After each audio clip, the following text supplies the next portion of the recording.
Au début, il y avait les ténèbres, et soudain, bang! Survient la naissance d'une expansion infinie de temps, d'espace et de matière. Chaque jour, de nouvelles découvertes dévoilent les mystères, les secrets époustouflants et implacables de l'endroit que nous appelons l'univers. Des milliers de témoins affirment avoir vu des ovnis, et leurs déclarations sont souvent d'une similitude troublante. Une soucoupe s'est écrasée, ainsi que les corps des passagers. C'est une dissimulation du gouvernement. La plupart des scientifiques disent qu'il n'y a pas de preuves. Oh mon Dieu! Il y a un grand fossé entre un ovni et un vaisseau spatial extraterrestre. Si les ovnis sont vraiment des vaisseaux extraterrestres, quelle sorte de technologie hallucinante trouverions-nous sous le capot? Il faudrait un type de technologie capable d'annuler les effets de l'inertie.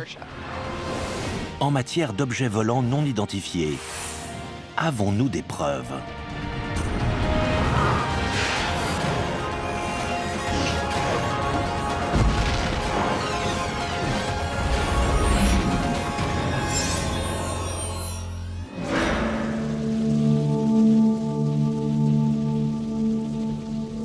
Pour des millions de partisans, tout commence le 24 juin 1947.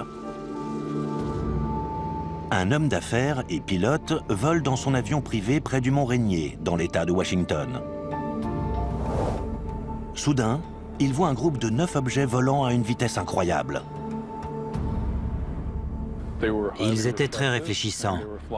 Ils volaient à une vitesse supersonique, en formation, et ils avaient de brusques changements de trajectoire. Cette vitesse était hors d'atteinte à l'époque. C'était avant les réacteurs et les avions supersoniques.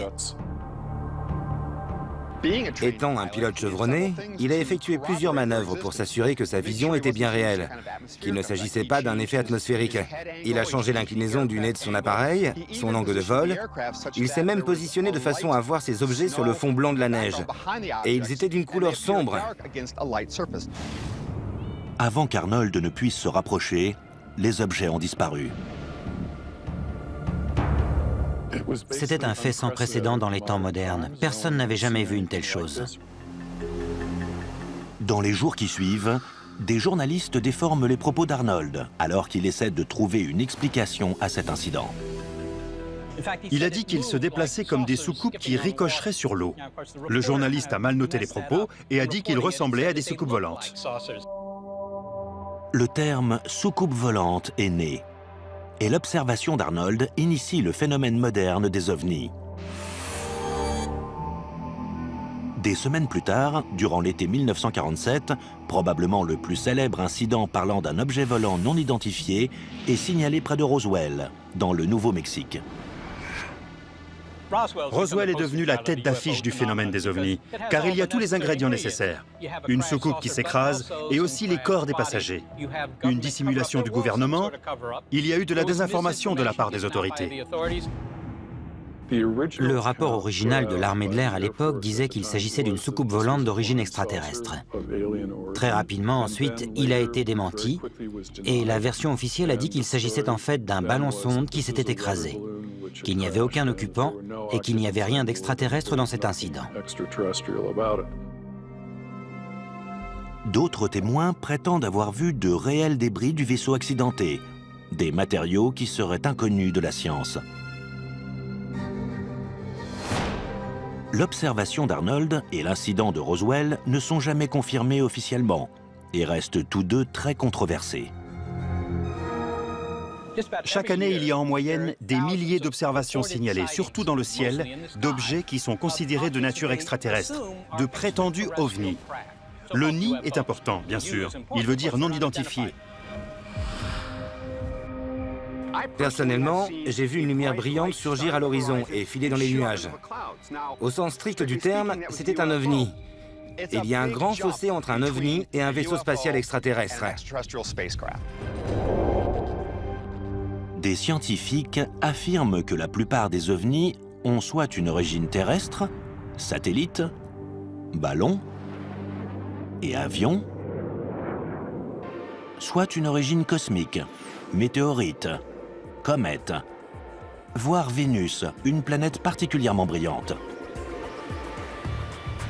Mais quand une observation d'OVNI n'a aucune explication plausible, pourrait-il s'agir d'un vaisseau extraterrestre?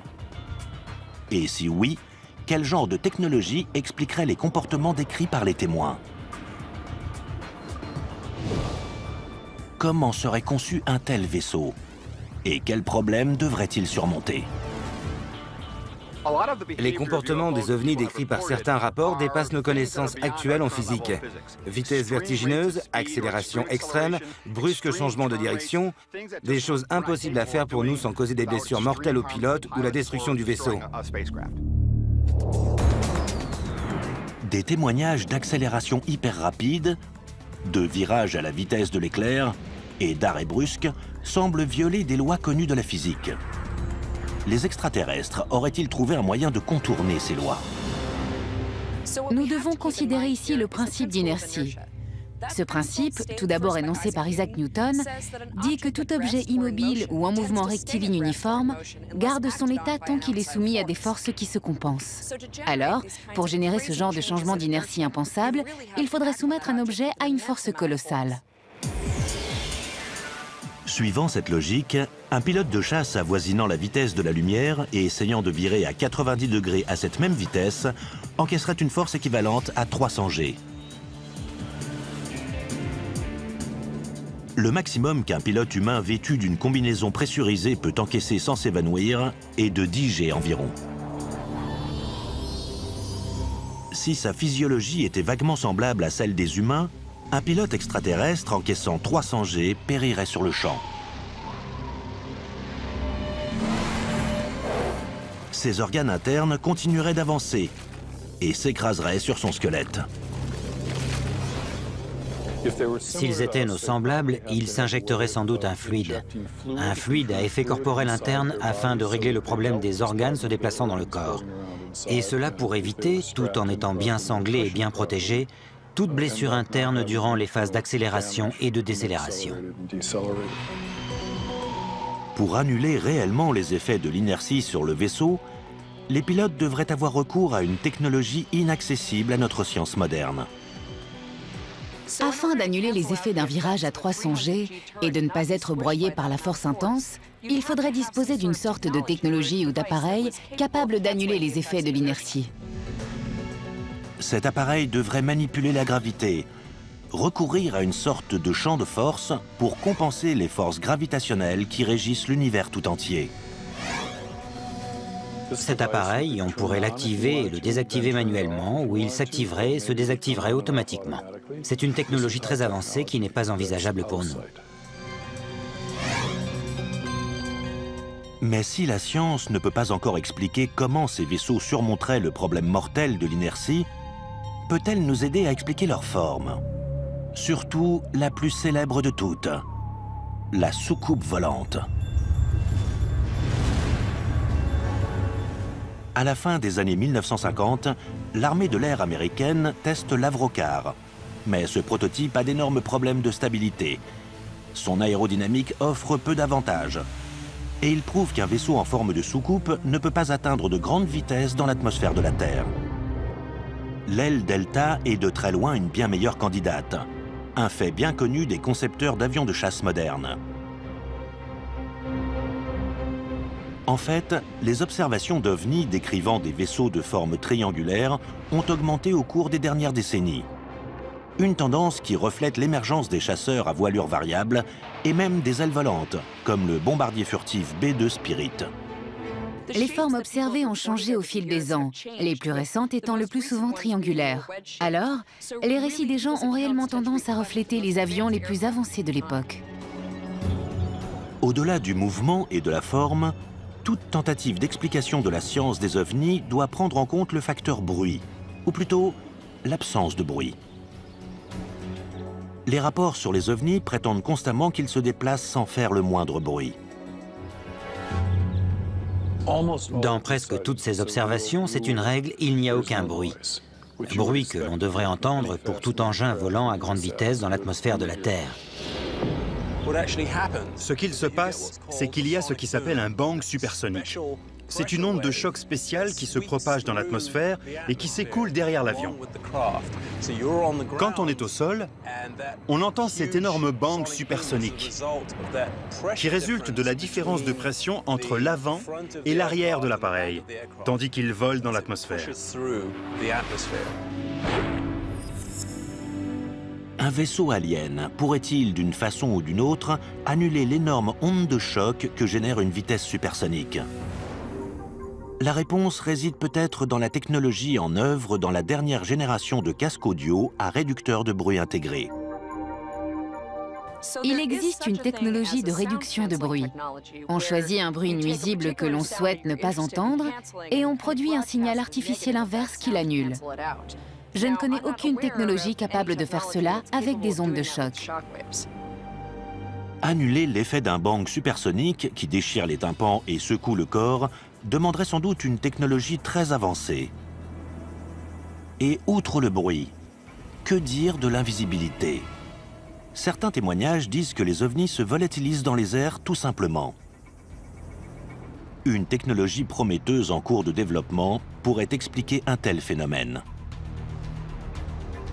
Il y a une technologie qui pourrait modifier dans le futur la perception visuelle d'objets. C'est une technologie qui repose sur la déviation de la lumière grâce à des composites que l'on appelle des métamatériaux.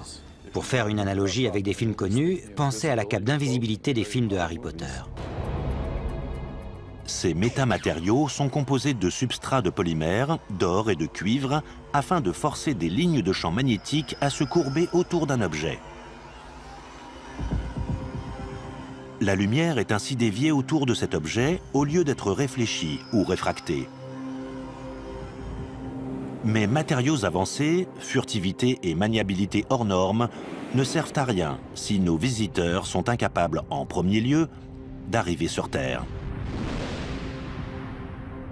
Les chances que des aliens débarquent sur notre planète sont infimes. Mais au cas où, ça signifierait qu'ils ont résolu plein de problèmes, y compris en sciences des matériaux, pour lesquels nous n'avons pas de solution. Ils auraient une technologie bien plus avancée que la nôtre, peut-être même plus avancée que celle dont nous rêvons. Mais des scientifiques imaginent des technologies ingénieuses qui permettraient de surmonter le problème des distances apparemment infranchissables entre les étoiles.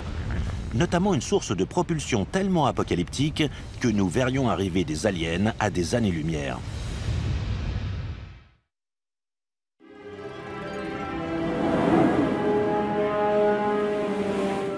Depuis des décennies, d'innombrables observations d'ovnis sont signalées dans les villes et les pays du monde entier. Mais ces observations ne proviennent pas toutes de la surface de la planète. Le 19 juillet 2009, les spectateurs d'une vidéo de la NASA, envoyée par la navette spatiale Endeavour, signalent un objet en forme de disque qui flotte au-dessus du bras mécanique de la navette. Des observations d'ovnis comme celle-ci se sont soi-disant produites dans l'espace à travers l'histoire de la conquête spatiale. S'agit-il d'un phénomène cosmique inconnu? Ou cela suggère-t-il la possibilité que d'immenses vaisseaux spatiaux extraterrestres croisent dans la Voie lactée? Le voyage à travers les étoiles, c'est un des fondements de la science-fiction, non? On le voit dans les séries télévisées, dans les films, mais pourrions-nous le faire? Ou des aliens pourraient-ils le faire? Les distances entre les étoiles sont vraiment gigantesques.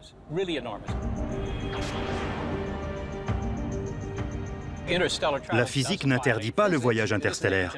On ne peut pas l'écarter et dire que c'est absolument impossible. C'est juste que c'est très, très difficile.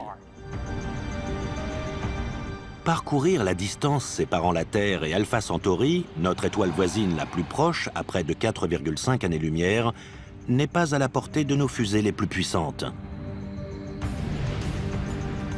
Si des aliens d'un lointain système stellaire arrivaient sur Terre, nous pouvons exclure le fait qu'ils voyageraient dans des fusées chimiques. Malgré l'impressionnante colonne de feu et de fumée que l'on voit au décollage d'Apollo, ces fusées-là ne vous emmènent pas bien loin dans le système solaire. Pour vous donner une idée de ce que représente une telle distance, notre sonde spatiale la plus éloignée de la Terre est Voyager 1, lancée en 1977. Elle vole depuis 37 ans à plus de 61 000 km/h et vient tout juste de quitter le système solaire. Si sa destination était Alpha Centauri, il lui faudrait 56 000 ans pour atteindre le système stellaire le plus proche. Pour se lancer dans des missions interstellaires d'une durée s'accordant à l'échelle de la vie humaine, environ 50 ans, il nous faudrait multiplier notre vitesse de déplacement par au moins un facteur 1000. Des scientifiques ont calculé la vitesse étourdissante de la lumière, près de 300 000 km/s. Un vaisseau spatial parcourant la galaxie devrait atteindre un pourcentage significatif de cette vitesse, même pour rejoindre l'étoile la plus proche. Le plus gros obstacle est le poids. Une fusée à propulsion chimique s'accompagne d'un énorme excédent de poids, car elle doit embarquer tout le carburant nécessaire à son périple. Nous avons calculé que pour atteindre seulement 6% de la vitesse de la lumière avec une fusée chimique, il faudrait une masse de carburant plus élevée que la masse totale de l'univers. Nous savons donc qu'il est absolument impossible d'atteindre une autre étoile avec une fusée chimique. Si des extraterrestres nous rendent réellement visite, ils ont résolu ce problème au niveau de leur vaisseau. En 2011, NanoSail D2, satellite en orbite de la NASA, déploie pour la première fois une voile solaire dans l'espace. La voile ultra-fine de 10 mètres carrés utilise la lumière du soleil ou la pression des photons comme moyen de propulsion. Une des limites immuables de la propulsion d'une fusée, c'est qu'elle doit embarquer son carburant. Une voile solaire peut profiter des ressources dispersées naturellement, c'est-à-dire des photons émis par le soleil qui peuvent servir à la propulser. De la même manière, un deltaplane peut voler son carburant en e-moteur, simplement en tirant avantage des ressources naturelles de l'environnement, à savoir l'atmosphère et les lois de l'aérodynamique.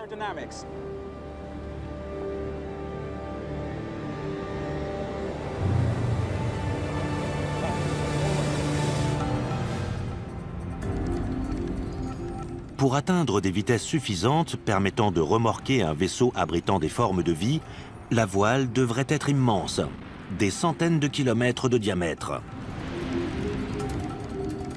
Et comme la pression des photons émis par une étoile décroît au fur et à mesure que la voile s'en éloigne, certains ont envisagé un rayon laser puissant pour fournir l'énergie à la voile.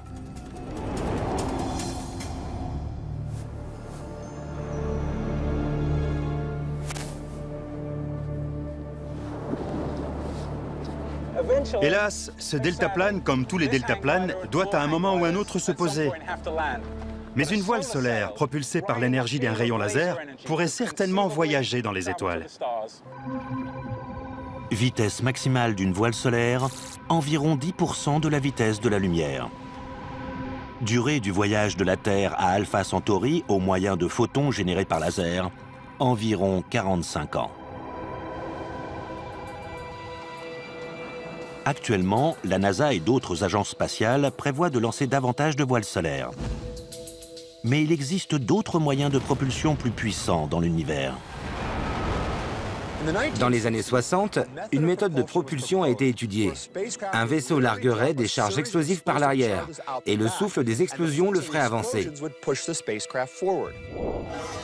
Le prototype s'appelait le projet Orion, et une série d'expériences avec des charges conventionnelles a été effectuée pour montrer que ça fonctionnerait. Le projet Orion, toutefois, était censé utiliser des charges nucléaires. Afin de simuler un système de propulsion du style Orion, Paul et Jim préparent une démonstration. Ils placent une petite charge explosive dans ce baril et nous allons l'envoyer à 15-20 mètres en l'air. Nous allons calculer l'énergie libérée par cette explosion et la comparer à celle d'une charge nucléaire qu'on trouverait sur un vaisseau Orion.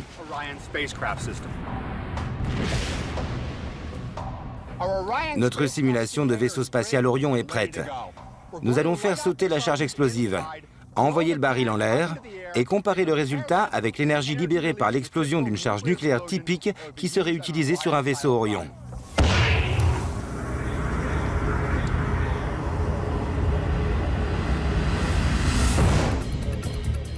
Le vaisseau spatial Orion, étudié à Los Alamos à la fin des années 1950, propose la fission nucléaire comme moyen de propulsion. La fission se produit lorsque le noyau d'un atome se divise en plusieurs nucléides, ce qui se traduit par l'émission de neutrons et le dégagement d'une énorme quantité d'énergie sous forme de rayons gamma.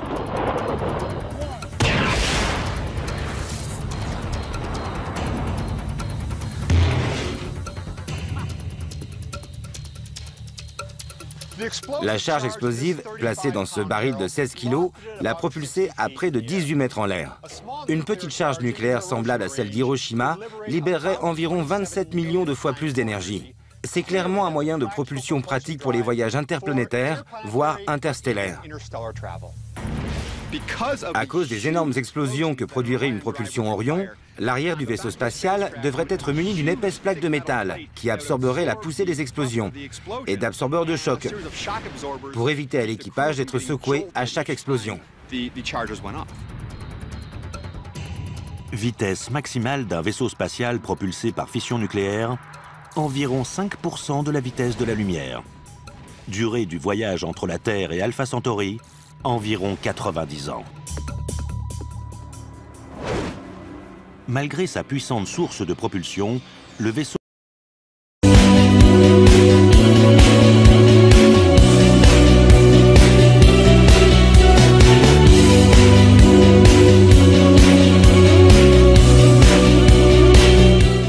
à fission est finalement plus lent que la voile solaire.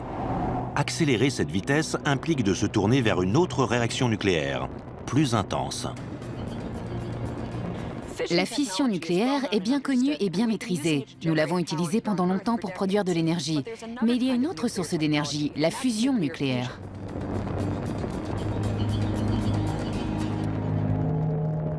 La fusion est la source d'énergie du Soleil.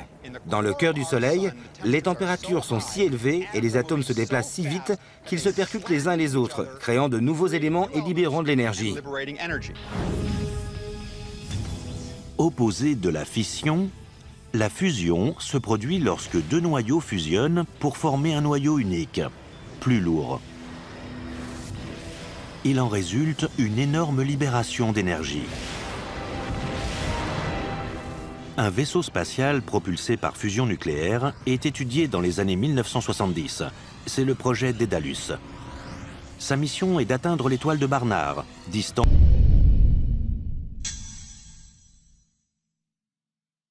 de 5,9 années-lumière. Au lieu de bombes nucléaires, le vaisseau a son système de propulsion par fusion à bord, dans une chambre de confinement. Le carburant d'un vaisseau de classe Daedalus consistait en des pastilles de mélange deutérium et d'hélium-3. Elles auraient été portées à fusion par ce que nous appelons des faisceaux d'électrons.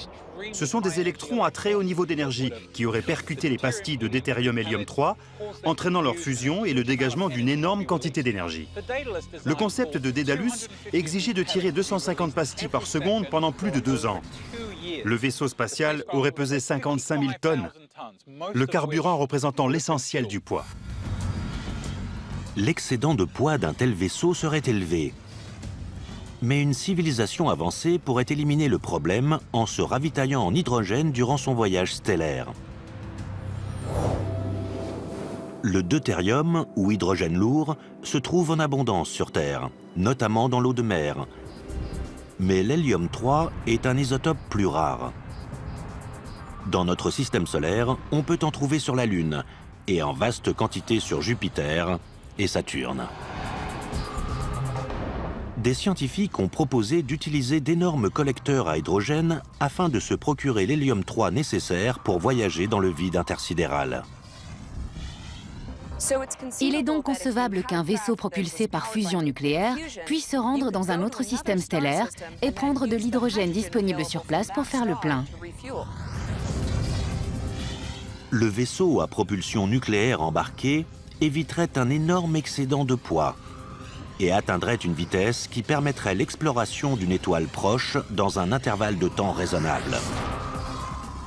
Vitesse maximale d'un vaisseau spatial propulsé par la fusion nucléaire, environ 15% de la vitesse de la lumière. Durée du voyage entre la Terre et Alpha Centauri, environ 35 ans. Les coûts faramineux, la logistique et même la politique envers les voyages spatiaux à propulsion nucléaire ont depuis longtemps conduit l'humanité à abandonner tous ces projets. Mais une société suffisamment avancée pourrait délaisser la propulsion nucléaire au profit de ce qui apparaît comme un impossible paradoxe. Voyager à la vitesse de la lumière sans se déplacer.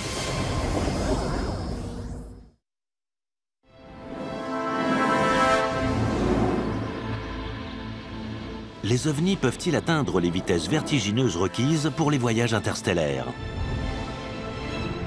Une réponse potentielle était peut-être enfouie à 9 mètres sous terre, au cœur de l'Amérique.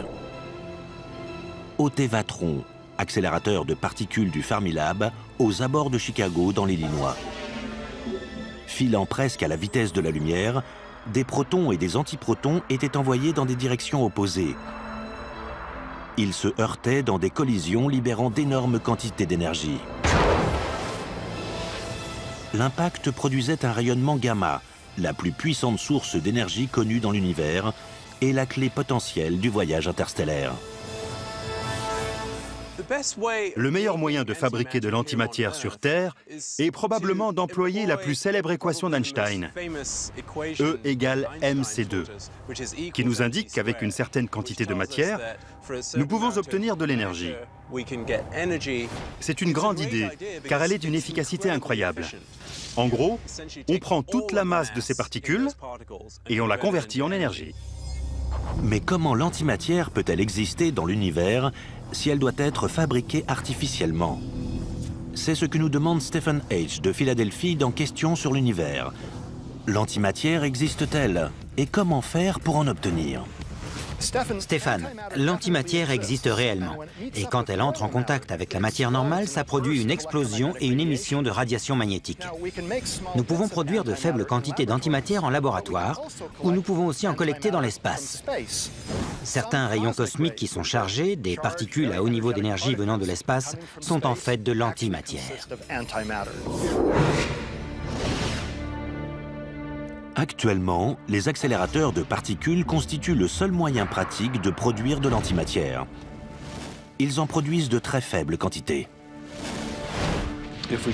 Si nous pouvions trouver un moyen de produire et stocker assez d'antimatière, nous aurions un carburant qui peut être stocké et qui, mélangé à de la matière ordinaire, libérerait une énorme quantité d'énergie à une cadence bien plus élevée que la fission ou la fusion.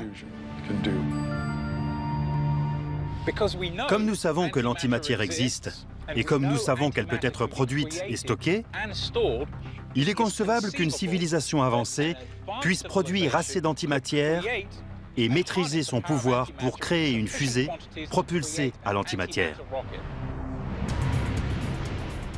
Un vaisseau propulsé par antimatière atteindrait des vitesses incroyables, juste en deçà de la vitesse de la lumière, rivalisant presque avec le rayonnement d'une étoile à travers la galaxie. Durée du voyage entre la Terre et Alpha Centauri, distante de 4,5 années-lumière, environ 5 ans. Sur le plan humain, produire assez de particules d'antimatière pour propulser un tel vaisseau spatial aurait un coût astronomique.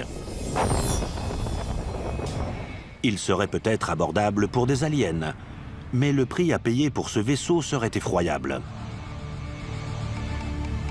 Les rayons gamma générés par la propulsion à antimatière sont extrêmement dangereux. Ils pourraient détruire la structure cellulaire de tout être vivant à bord. Le vaisseau devrait comporter un mécanisme de protection évolué pour garder l'équipage en vie. Et à des vitesses aussi grandes, il existe des menaces destructrices dans l'univers.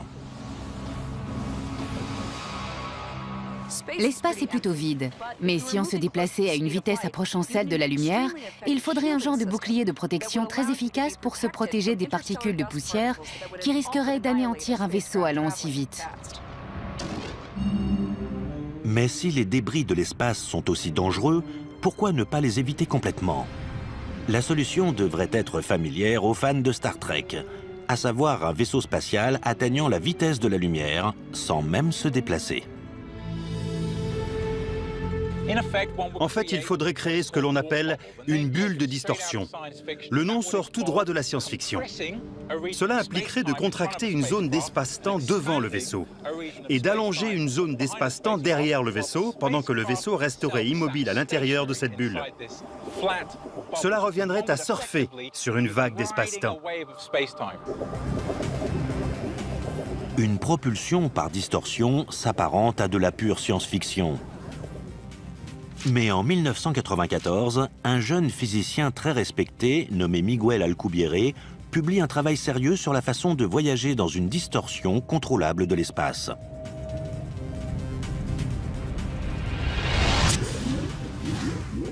La solution du voyage dans une bulle de distorsion d'Alcubierre se heurte à de sérieux obstacles. Le plus gros s'appelle l'énergie sombre, un phénomène cosmique reconnu en 2011 lorsque 3 scientifiques remportent le prix Nobel pour avoir prouvé son existence. L'explication la plus simple proposée pour le phénomène de l'énergie sombre, c'est que l'univers a la propriété intrinsèque d'être en expansion. Nous pouvons le constater en regardant des parties de l'univers qui s'éloignent et voir que l'énergie sombre est responsable de l'accélération de cette expansion. Mais ce n'est pas une source d'énergie que l'on peut conserver, comme l'énergie solaire ou d'autres types d'énergie. Et donc, il n'est pas inconcevable. Il entre dans le domaine du possible qu'une civilisation avancée existant quelque part dans l'univers ait appris comment maîtriser l'énergie sombre pour créer une forme insolite de propulsion. Un autre obstacle empêche la propulsion par distorsion. Le seul moyen connu de faire avancer un vaisseau spatial dans une bulle de distorsion exigerait de contrôler l'énergie intense d'un trou noir. Pour vous dire simplement, il faudrait arriver à obtenir un peu de matière très concentrée, extrêmement concentrée, à un niveau qui créerait un trou noir. Si on peut générer un trou noir à petite échelle, pour ainsi dire, on pourrait le placer devant le vaisseau et utiliser la distorsion qu'il produirait pour, en quelque sorte, tracter le vaisseau. Et à quelle vitesse exactement la distorsion propulserait-elle un vaisseau extraterrestre ? Le travail d'Alcubierre implique clairement qu'il serait possible, si on arrive à concevoir cette propulsion à distorsion, d'atteindre la vitesse de la lumière, voire plusieurs fois la vitesse de la lumière. Durée du voyage entre la Terre et Alpha Centauri à bord d'un vaisseau filant à la vitesse de la lumière dans une bulle de distorsion, environ 4 ans et demi ou moins, si l'équipage ne finit pas carbonisé avant. Un problème avec la propulsion d'Alcubierre, c'est que dans la bulle de distorsion, les températures seraient plus élevées qu'au cœur du Soleil. Ça fait chaud. Juste un dernier petit problème à régler pour avoir une chance d'arriver sur Terre. Qu'adviendrait-il si un tel vaisseau spatial alien pénétrait dans l'atmosphère terrestre, dans une bulle de distorsion et tracté par un trou noir? Ce ne serait sans doute pas la première observation d'OVNI de masse, mais probablement la dernière. « 13 mars 1997. Des milliers de personnes voient un phénomène optique qui dérive dans le ciel d'Arizona. Des rapports qui signalent des lumières formant différents schémas géométriques à flux, ainsi que de nombreuses observations, au-dessus de Phoenix, d'un vaisseau de plus d'1 kilomètre de large, dont les lumières clignotent selon une séquence précise. Pour expliquer les événements de ce soir-là, les lumières dans le ciel de Phoenix étaient certainement des leurres thermiques, larguées par un avion de l'armée, associées à la propension humaine à imaginer une forme qui les relie. C'est l'explication la plus plausible des lumières de Phoenix. Beaucoup pensent que l'incident des lumières de Phoenix est la preuve tangible qu'un immense vaisseau extraterrestre est arrivé. Certains l'appellent même un vaisseau-mère. Le rôle d'un vaisseau-mère alien est fondamental dans les théories de visiteurs extraterrestres. C'est le seul moyen de parcourir les vastes distances de l'espace interstellaire. Je pense que le terme vaisseau-mère est apparu presque en même temps que le terme soucoupe volante. Il illustre la notion universelle voulant qu'on ne puisse pas voyager dans les étoiles avec un vaisseau à taille humaine. Il faut disposer d'un vaisseau gigantesque. Une analogie terrestre pertinente avec un vaisseau mère, c'est le porte-avions. Un porte-avions parcourt de grandes distances sur l'océan, mais son rôle est de transporter des avions qui peuvent décoller et s'engager dans toute mission qui leur est assignée. Si le voyage vers la Terre est long, de l'ordre de plusieurs siècles ou millénaires, le vaisseau mère serait bien plus qu'un simple transporteur. Il y a le vaisseau générationnel, ou arche spatiale, qui est un vaisseau géant, pour l'essentiel une sorte d'écosystème dans lequel des générations de passagers naissent, vieillissent et meurent durant le long voyage qu'il faut au vaisseau pour atteindre sa destination. Peut-être qu'avec une technologie comme la biostase, des passagers biologiques aliens pourraient être mis en sommeil et réveillés au terme du long voyage. Survivre à un tel périple signifierait aussi survivre à l'énergie destructrice propulsant le vaisseau. Solution logique de conception, un vaisseau mère en forme de cigare est la description précise que donnent la plupart des gens signalant un ovni. Avec n'importe quel système de propulsion avancé, on voudrait placer l'équipage le plus loin possible du moteur à énergie. Une conception possible serait une forme très allongée et très fine, le moteur situé à une extrémité du vaisseau, et un ensemble de poutres le reliant au quartier de l'équipage le plus loin possible, afin d'éviter des lésions liées aux neutrons à haut niveau d'énergie, aux rayons X ou aux rayons gamma du système de propulsion. Si une telle arche spatiale était en réalité venue sur Terre, nous en aurions la preuve accablante et irréfutable. Ces technologies insolites de propulsion ont toutes une chose en commun. Elles irradient d'énormes quantités d'énergie. Et donc nous verrions arriver un vaisseau, comme un phare sur la côte, à des années-lumière parfois. L'émission concentrée de rayons X, de rayons gamma ou de particules subatomiques serait suspecte, car nous ne voyons pas cela dans notre environnement dans des circonstances normales.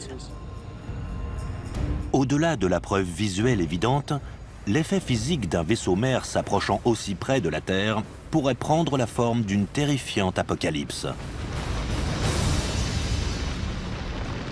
Si pour une raison quelconque, cette technologie ou ces extraterrestres ne pouvaient éteindre le moteur, ce serait catastrophique pour la vie sur Terre, car nous serions bombardés de neutrons à haut niveau d'énergie, de rayons X et de rayons gamma.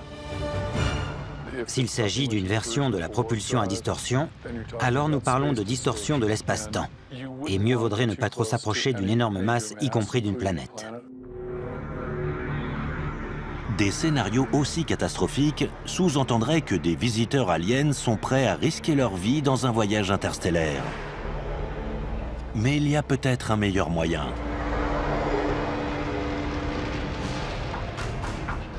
Ils pourraient rester chez eux et explorer l'espace à l'aide de machines pensantes.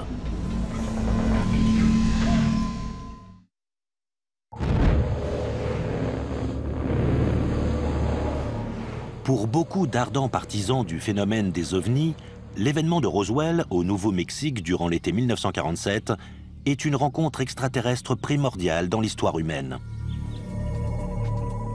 Dans la culture populaire, le détail qui demeure du prétendu crash provient de la description des corps extraterrestres retrouvés sur les lieux. Lors des décennies qui suivent, cette vision de l'alien, le petit gris, devient le standard reconnu de la science-fiction et des signalements récurrents de rencontres avec des aliens. La tête démesurée explique peut-être un trait attendu de la biologie alien, une intelligence supérieure. Le crâne plus grand renfermerait un cerveau plus gros et plus évolué que le nôtre. Maîtriser les énormes épreuves du voyage interstellaire demande certainement une intelligence supérieure.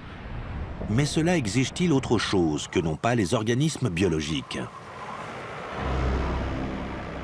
Un domaine où la science-fiction fait peut-être une grosse erreur, c'est d'imaginer que les aliens sont biologiques, qu'ils sont des êtres vivants. Je pense que les possibilités concernant les types d'organismes qui pourraient voyager dans les étoiles sont très ouvertes.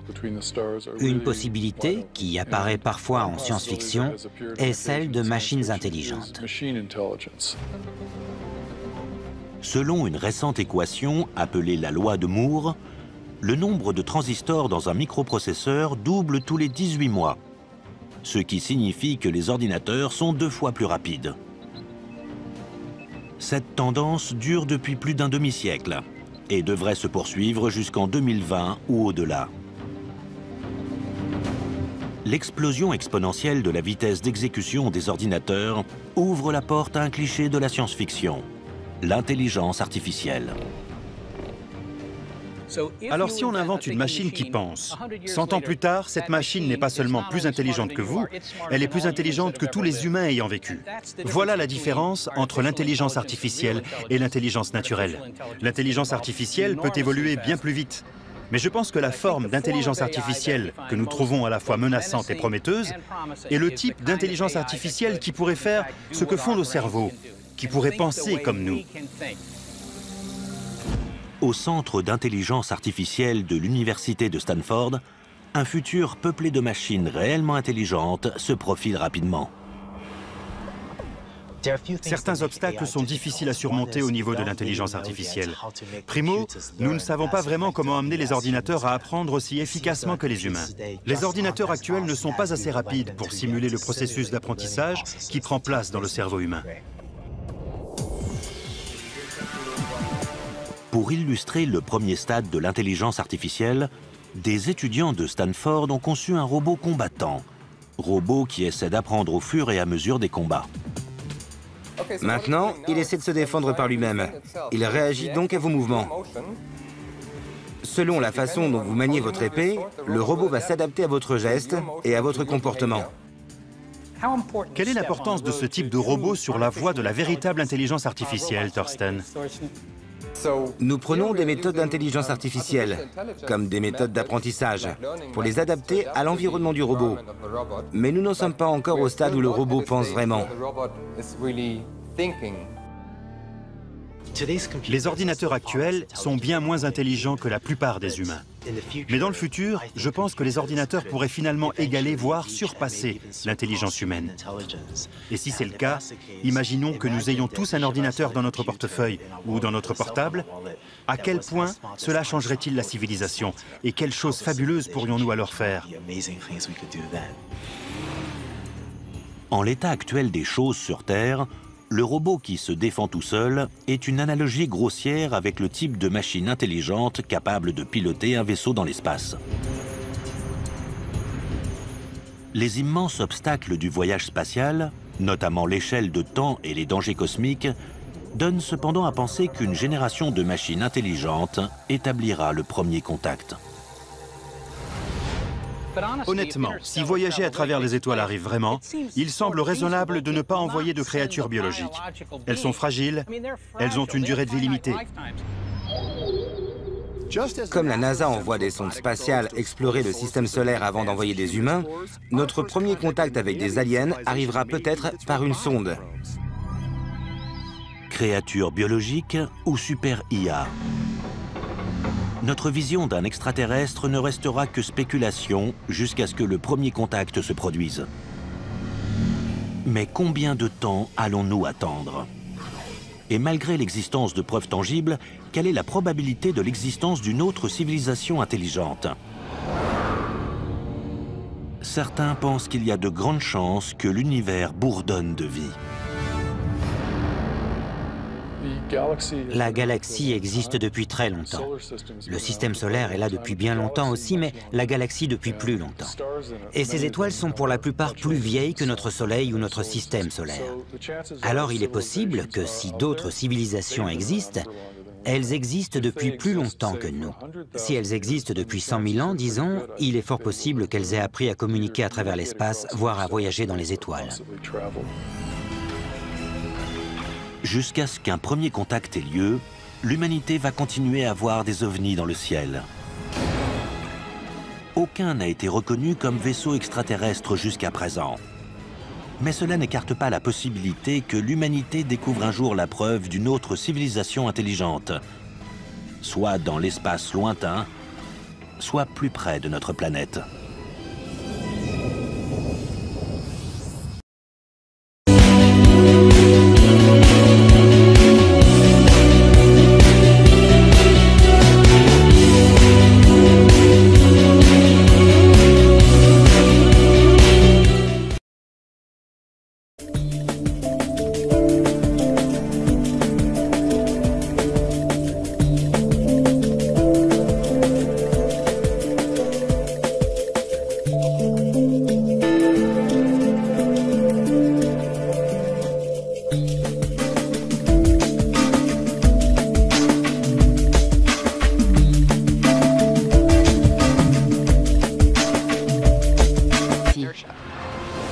En matière d'objets volants non identifiés, avons-nous des preuves?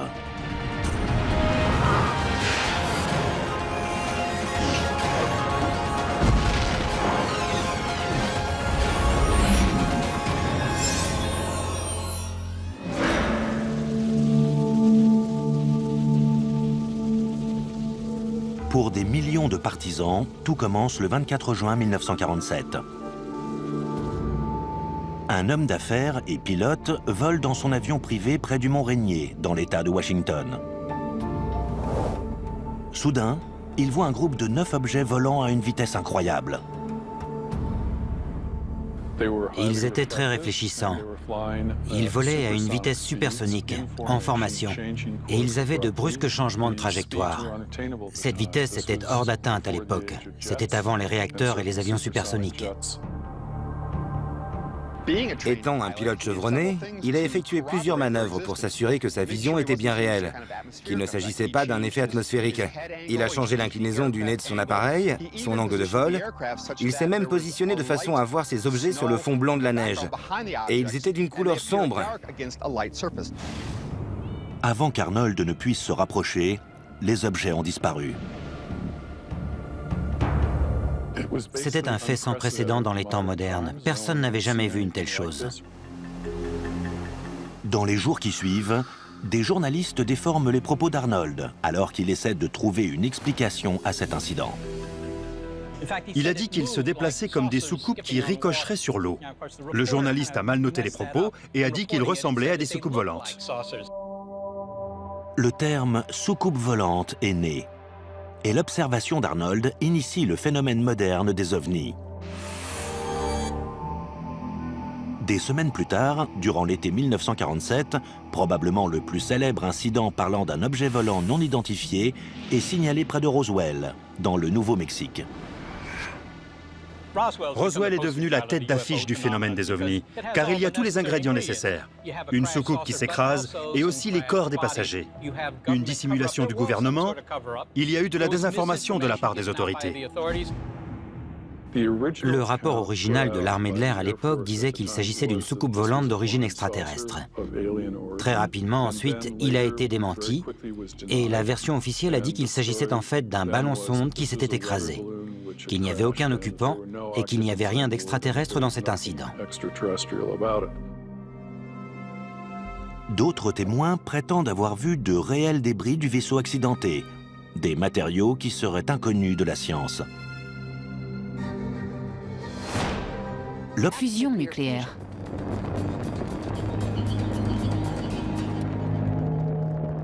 La fusion est la source d'énergie du Soleil.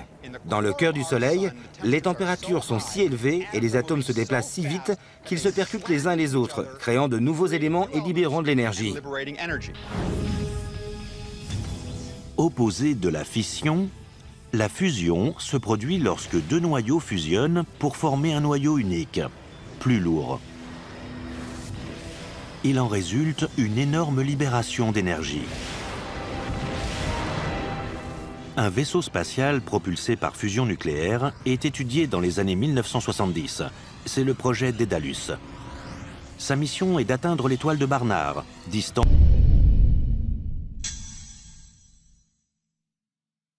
de 5,9 années-lumière. Au lieu de bombes nucléaires, Le vaisseau a son système de propulsion par fusion à bord, dans une chambre de confinement. Le carburant d'un vaisseau de classe Daedalus consistait en des pastilles de mélange deutérium et d'hélium-3. Elles auraient été portées à fusion par ce que nous appelons des faisceaux d'électrons.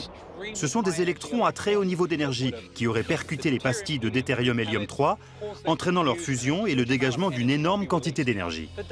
Le concept de Daedalus exigeait de tirer 250 pastilles par seconde pendant plus de 2 ans. Le vaisseau spatial aurait pesé 55 000 tonnes, le carburant représentant l'essentiel du poids.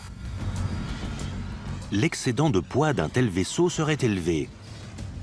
Mais une civilisation avancée pourrait éliminer le problème en se ravitaillant en hydrogène durant son voyage stellaire. Le deutérium, ou hydrogène lourd, se trouve en abondance sur Terre, notamment dans l'eau de mer. Mais l'hélium-3 est un isotope plus rare. Dans notre système solaire, on peut en trouver sur la Lune et en vaste quantité sur Jupiter et Saturne. Des scientifiques ont proposé d'utiliser d'énormes collecteurs à hydrogène afin de se procurer l'hélium-3 nécessaire pour voyager dans le vide intersidéral. Il est donc concevable qu'un vaisseau propulsé par fusion nucléaire puisse se rendre dans un autre système stellaire et prendre de l'hydrogène disponible sur place pour faire le plein. Le vaisseau à propulsion nucléaire embarqué éviterait un énorme excédent de poids et atteindrait une vitesse qui permettrait l'exploration d'une étoile proche dans un intervalle de temps raisonnable. Vitesse maximale d'un vaisseau spatial propulsé par la fusion nucléaire, environ 15% de la vitesse de la lumière. Durée du voyage entre la Terre et Alpha Centauri, environ 30. Le 19 juillet 2009, les spectateurs d'une vidéo de la NASA, envoyée par la navette spatiale Endeavour, signalent un objet en forme de disque qui flotte au-dessus du bras mécanique de la navette. Des observations d'OVNI comme celle-ci se sont soi-disant produites dans l'espace à travers l'histoire de la conquête spatiale. S'agit-il d'un phénomène cosmique inconnu? Ou cela suggère-t-il la possibilité que d'immenses vaisseaux spatiaux extraterrestres croisent dans la Voie lactée? Le voyage à travers les étoiles, c'est un des fondements de la science-fiction, non? On le voit dans les séries télévisées, dans les films, mais pourrions-nous le faire? Ou des aliens pourraient-ils le faire? Les distances entre les étoiles sont vraiment gigantesques.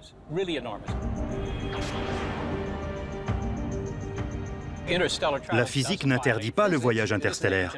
On ne peut pas l'écarter et dire que c'est absolument impossible. C'est juste que c'est très, très difficile.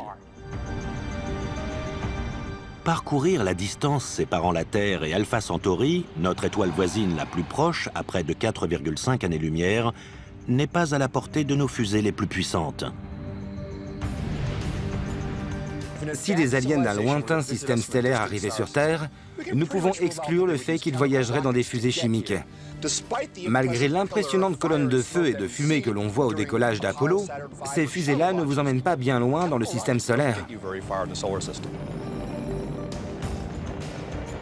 Pour vous donner une idée de ce que représente une telle distance, notre sonde spatiale la plus éloignée de la Terre est Voyager 1, lancée en 1977. Elle vole depuis 37 ans à plus de 61 000 km/h et vient tout juste de quitter le système solaire. Si sa destination était Alpha Centauri, il lui faudrait 56 000 ans pour atteindre le système stellaire le plus proche. Pour se lancer dans des missions interstellaires d'une durée s'accordant à l'échelle de la vie humaine, environ 50 ans, il nous faudrait multiplier notre vitesse de déplacement par au moins un facteur 1000.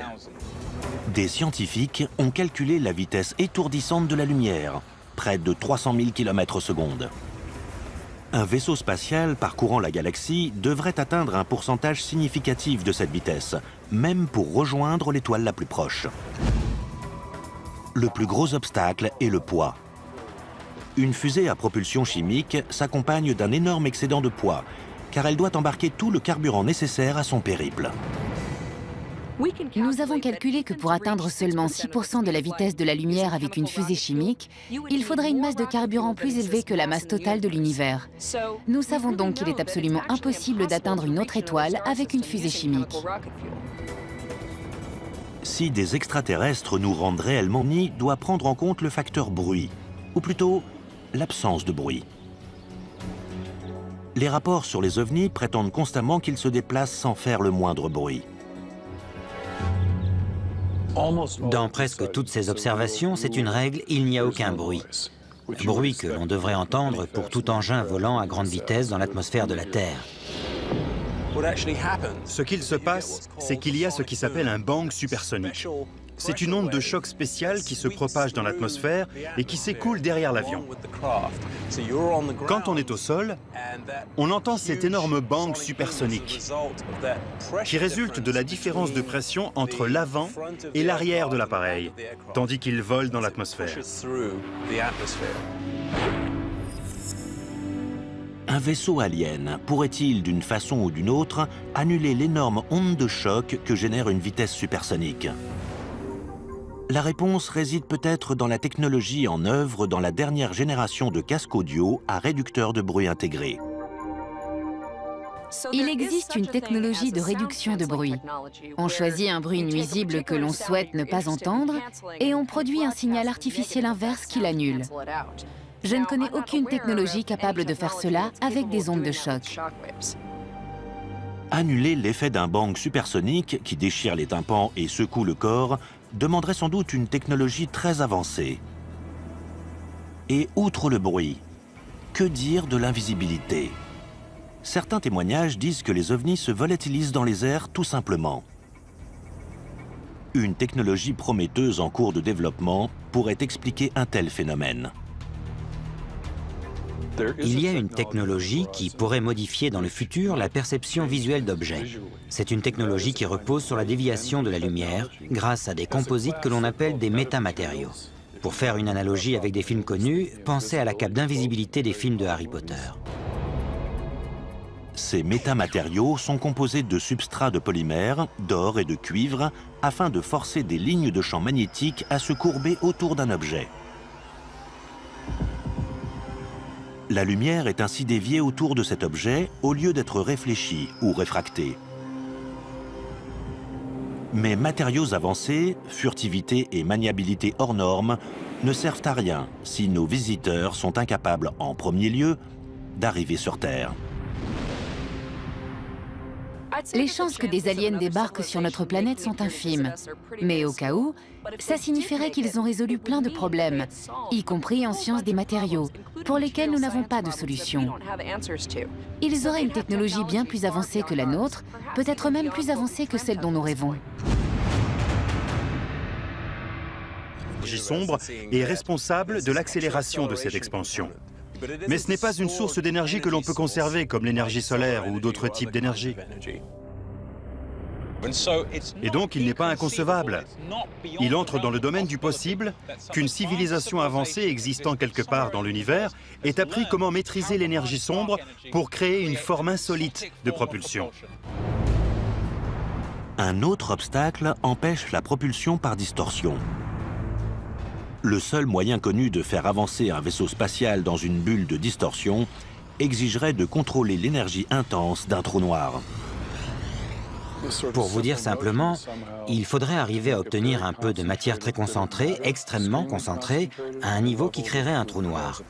Si on peut générer un trou noir à petite échelle, pour ainsi dire, on pourrait le placer devant le vaisseau et utiliser la distorsion qu'il produirait pour, en quelque sorte, tracter le vaisseau. Et à quelle vitesse exactement la distorsion propulserait-elle un vaisseau extraterrestre? Le travail d'Alcubierre implique clairement qu'il serait possible, si on arrive à concevoir cette propulsion à distorsion, d'atteindre la vitesse de la lumière, voire plusieurs fois la vitesse de la lumière.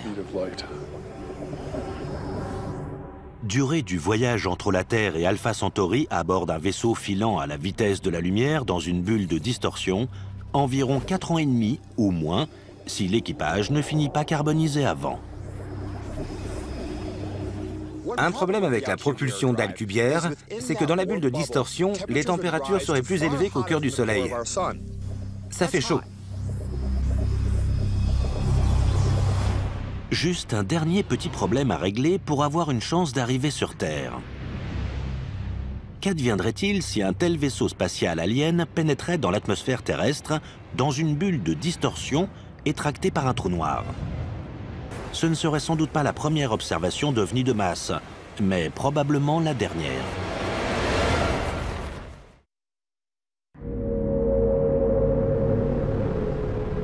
« 13 mars 1997. Des milliers de personnes voient un phénomène optique qui dérive dans le ciel d'Arizona. Des rapports qui signalent des lumières formant différents schémas géométriques à flux, ainsi que de nombreuses observations, au-dessus de Phoenix, d'un vaisseau de plus d'1 kilomètre de large, dont les lumières clignotent selon une séquence précise. Pour expliquer les événements de ce soir-là, les lumières dans le ciel de Phoenix étaient certainement des leurres thermiques, larguées par un avion de l'armée, associées à la propension humaine à imaginer une forme qui les relie. C'est l'explication la plus plausible des lumières de Phoenix. Rendre aussi efficacement que les humains. Les ordinateurs actuels ne sont pas assez rapides pour simuler le processus d'apprentissage qui prend place dans le cerveau humain.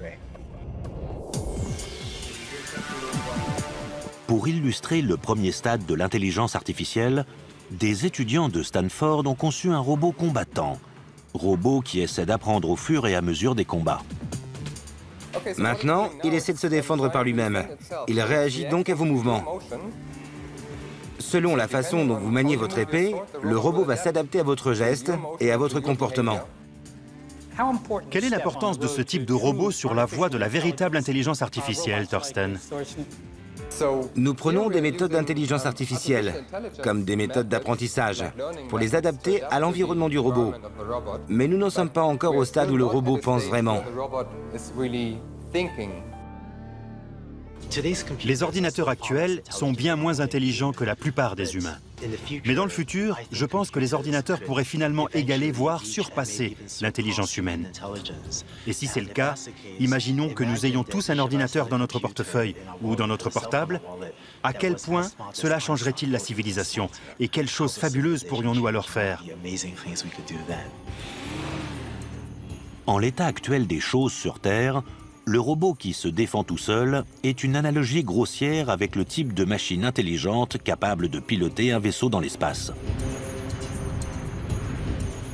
Les immenses obstacles du voyage spatial, notamment l'échelle de temps et les dangers cosmiques, donnent cependant à penser qu'une génération de machines intelligentes établira le premier contact. Honnêtement, si voyager à travers les étoiles arrive vraiment, il semble raisonnable de ne pas envoyer de créatures biologiques. Elles sont fragiles, elles ont une durée de vie limitée. Comme la NASA envoie des sondes spatiales explorer le système solaire avant d'envoyer des humains, notre premier contact avec des aliens arrivera peut-être par une sonde. Créatures biologiques ou super IA? Notre vision d'un extraterrestre ne restera que spéculation jusqu'à ce que le premier contact se produise. Mais combien de temps allons-nous attendre? Et malgré l'existence de preuves tangibles, quelle est la probabilité de l'existence d'une autre civilisation intelligente? Certains pensent qu'il y a de grandes chances que l'univers bourdonne de vie. La galaxie existe depuis très longtemps. Le système solaire est là depuis bien longtemps aussi, mais la galaxie depuis plus longtemps. Et ces étoiles sont pour la plupart plus vieilles que notre Soleil ou notre système solaire. Alors il est possible que si d'autres civilisations existent, elles existent depuis plus longtemps que nous. Si elles existent depuis 100 000... Le vaisseau spatial aurait pesé 55 000 tonnes, le carburant représentant l'essentiel du poids. L'excédent de poids d'un tel vaisseau serait élevé. Mais une civilisation avancée pourrait éliminer le problème en se ravitaillant en hydrogène durant son voyage stellaire. Le deutérium, ou hydrogène lourd, se trouve en abondance sur Terre, notamment dans l'eau de mer. Mais l'hélium-3 est un isotope plus rare. Dans notre système solaire, on peut en trouver sur la Lune, et en vaste quantité sur Jupiter et Saturne. Des scientifiques ont proposé d'utiliser d'énormes collecteurs à hydrogène afin de se procurer l'hélium-3 nécessaire pour voyager dans le vide intersidéral. Il est donc concevable qu'un vaisseau propulsé par fusion nucléaire puisse se rendre dans un autre système stellaire et prendre de l'hydrogène disponible sur place pour faire le plein. Le vaisseau à propulsion nucléaire embarqué éviterait un énorme excédent de poids et atteindrait une vitesse qui permettrait l'exploration d'une étoile proche dans un intervalle de temps raisonnable. Vitesse maximale d'un vaisseau spatial propulsé par la fusion nucléaire, environ 15% de la vitesse de la lumière. Durée du voyage entre la Terre et Alpha Centauri, environ 35 ans. Les coûts faramineux, la logistique et même la politique envers les voyages spatiaux à propulsion nucléaire ont depuis longtemps conduit l'humanité à abandonner tous ces projets. Mais une société suffisamment avancée pourrait délaisser la propulsion nucléaire au profit de ce qui apparaît comme un impossible paradoxe. Voyager à la vitesse de la lumière sans se déplacer.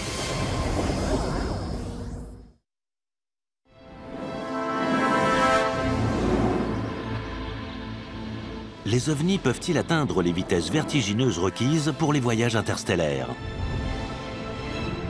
Une réponse potentielle était peut-être enfouie à 9 mètres sous terre, au cœur de l'Amérique.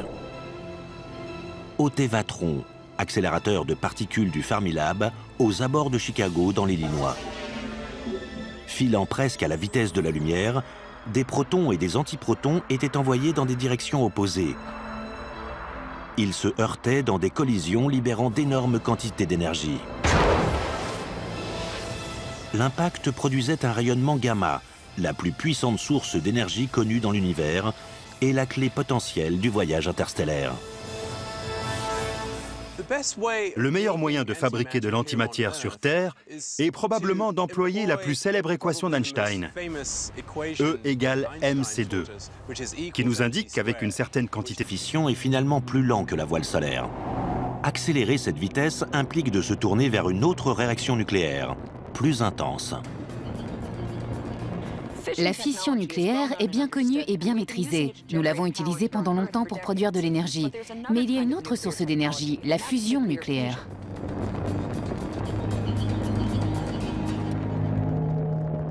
La fusion est la source d'énergie du Soleil. Dans le cœur du Soleil, les températures sont si élevées et les atomes se déplacent si vite qu'ils se percutent les uns les autres, créant de nouveaux éléments et libérant de l'énergie. Opposée de la fission, la fusion se produit lorsque deux noyaux fusionnent pour former un noyau unique, plus lourd. Il en résulte une énorme libération d'énergie. Un vaisseau spatial propulsé par fusion nucléaire est étudié dans les années 1970. C'est le projet Daedalus. Sa mission est d'atteindre l'étoile de Barnard, distante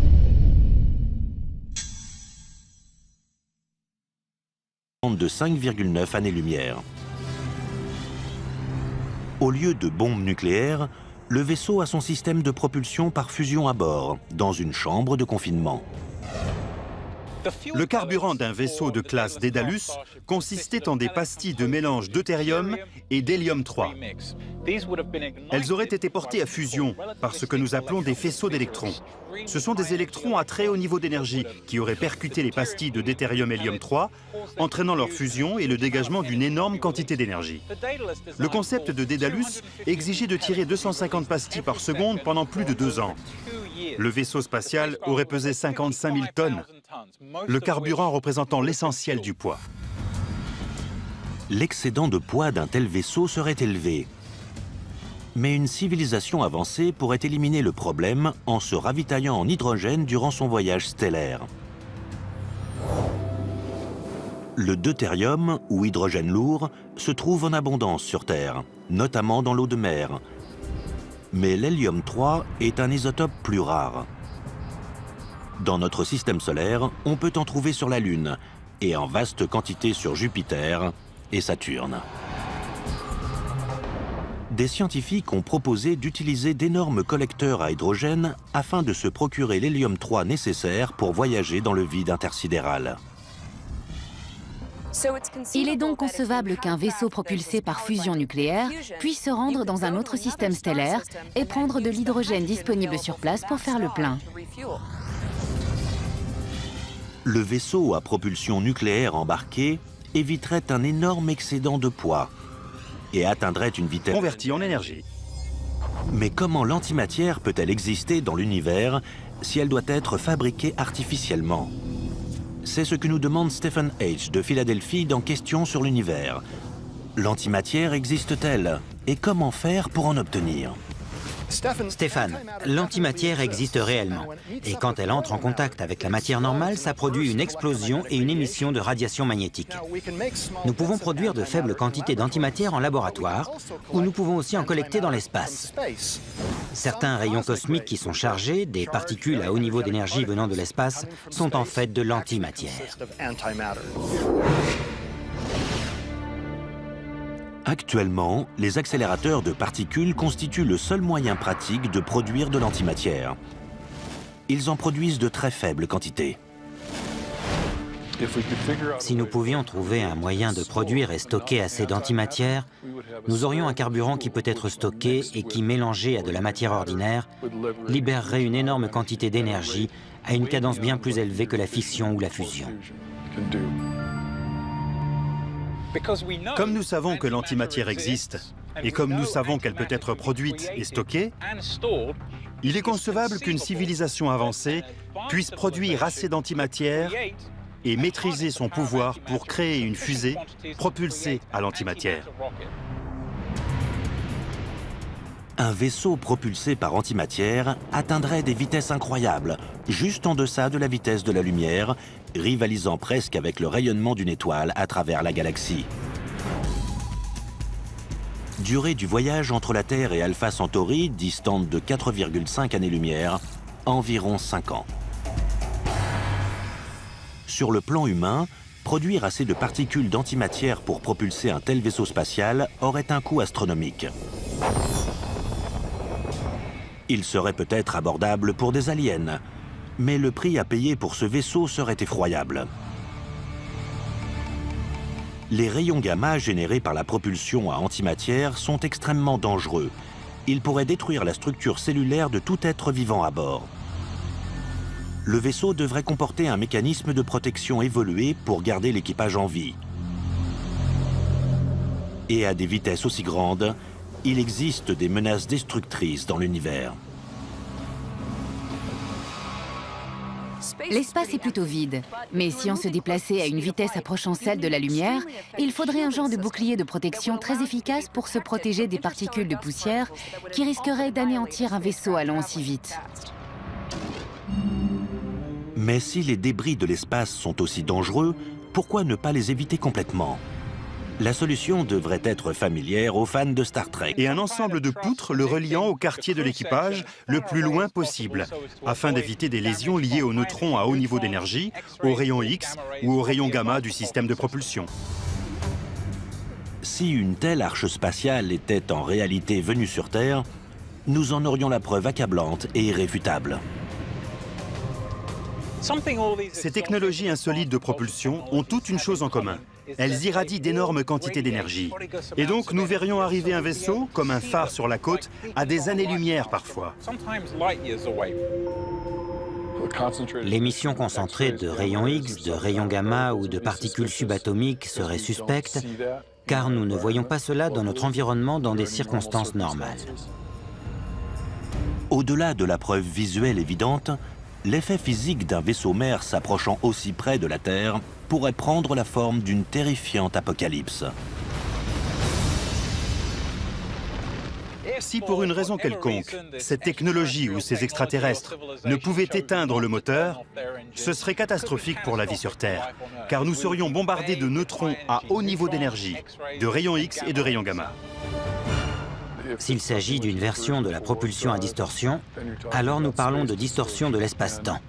Et mieux vaudrait ne pas trop s'approcher d'une énorme masse, y compris d'une planète. Des scénarios aussi catastrophiques sous-entendraient que des visiteurs aliens sont prêts à risquer leur vie dans un voyage interstellaire. Mais il y a peut-être un meilleur moyen.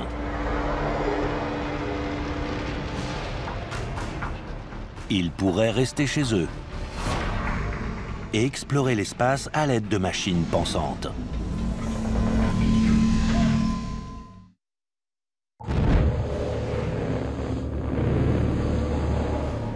Pour beaucoup d'ardents partisans du phénomène des ovnis, l'événement de Roswell au Nouveau-Mexique durant l'été 1947 est une rencontre extraterrestre primordiale dans l'histoire humaine.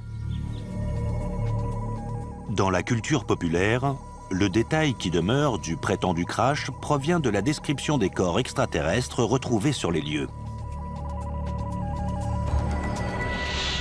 Lors des décennies qui suivent, cette vision de l'alien, le petit gris, devient le standard reconnu de la science-fiction et des signalements récurrents de rencontres avec des aliens. La tête démesurée explique peut-être un trait attendu de la biologie alien, une intelligence supérieure. Le crâne plus grand renfermerait un cerveau plus gros et plus évolué que le nôtre. Maîtriser les énormes épreuves du voyage interstellaire demande certainement une intelligence supérieure. Mais cela exige-t-il autre chose ?